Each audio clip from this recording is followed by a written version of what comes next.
it's my birthday. So my husband comes to me very excited, no gift in hand, but he says, guess what I got you? And my kids start guessing, and my son says, like, is it that drop thing? And he's talking about this like 150-foot catapult swing I told him I had done when I was like younger, more fearless.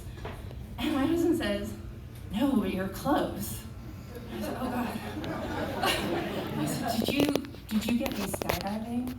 And he's like, yes! You always said you wanted to go. We're gonna go next weekend. And I was like, shit, now I actually have to go. And he's like, what? I don't want to go. I only got this because you said you wanted to go. So the kids are looking at me. I was like, yeah, no, we're going. This is happening.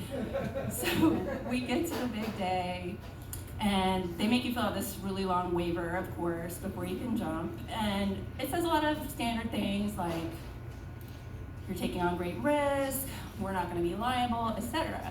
But it also says things like, you can't sue us even if we're found guilty of gross negligence. I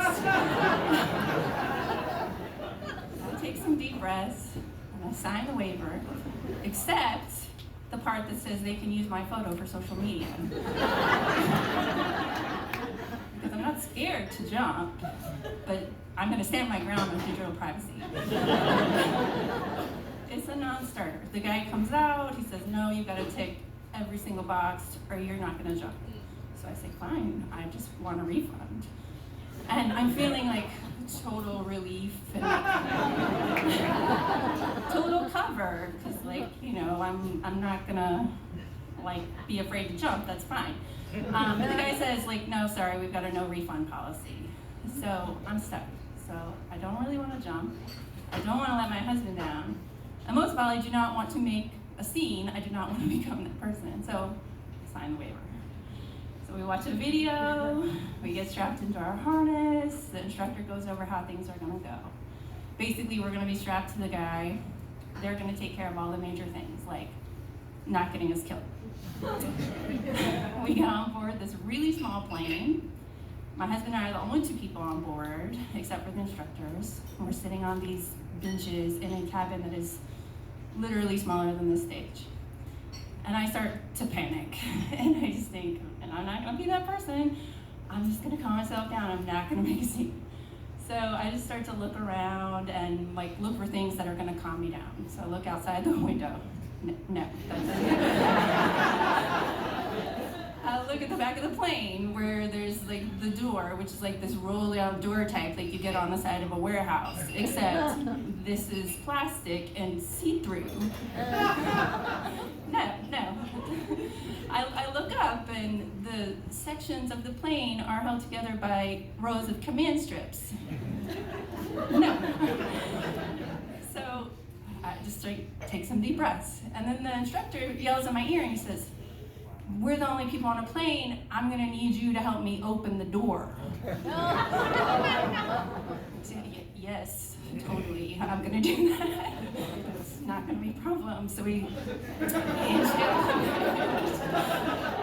inch down the bench and I kneel and open this door, and just this blast of cold air comes in, and I'm bracing myself mentally, and then he's like, okay, let's just go sit back on the bench. And I was like, yeah, totally. I'm just gonna sit on this bench and be next to this hole in the side of the plane and pretend that's not happening.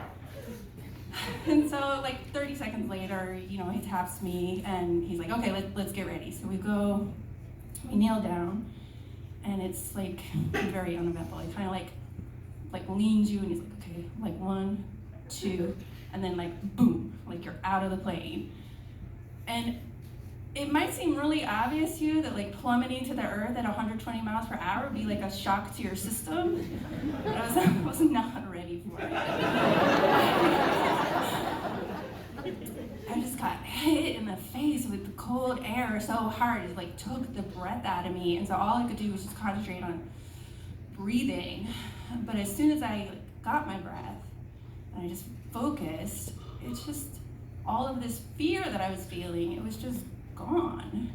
It was okay, whatever is going to happen might as well have already happened, because there's no no stopping it now.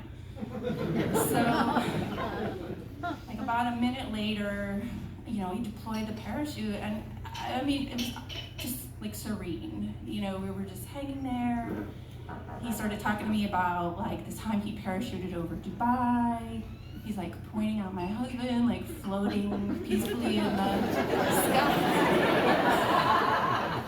Like pointing out landmarks on the ground.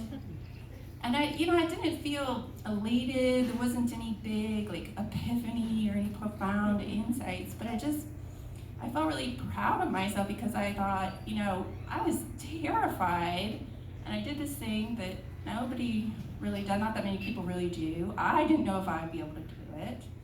And here I am, and I play this sort of game with myself, when I'm like weighing big options or I'm nervous, and I think, at the end of my life, what will I think about, the sum of my experiences? How will I feel about them? And I felt like this is definitely a net gain.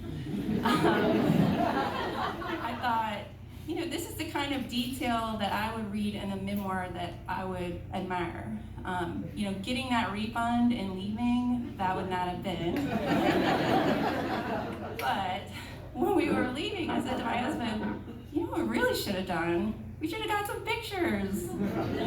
Thank you.